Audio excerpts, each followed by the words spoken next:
நீங்கள் தான் வைரங்கிறத உங்களை சுற்றி இருக்கிறவங்களுக்கு புரிய வைங்க.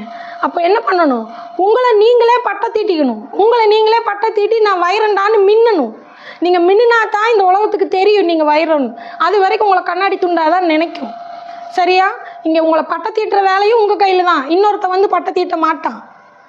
புரியுதா? அதை நீங்களே செய்யுங்க, நீங்களே உலகத்துக்கு காட்டுங்க. ஜெயிக்கிறதோட சந்தோஷத்தை அனுபவிங்க. அது வேறு லெவலில் இருக்கும். சரியா? கீழே இருக்கிற எவனும் சும்மா மேலே வரல. அதுக்கு பின்னாடி பல வருட கஷ்டம் இருக்கும், பல வருட உழைப்பு, சொல்ல முடியாத ரணம் இருக்கும். அதையெல்லாம் தாண்டி ஜெயிக்கும்போது அந்த சந்தோஷம் வேறு லெவலில் இருக்கும். அதை அனுபவிங்க.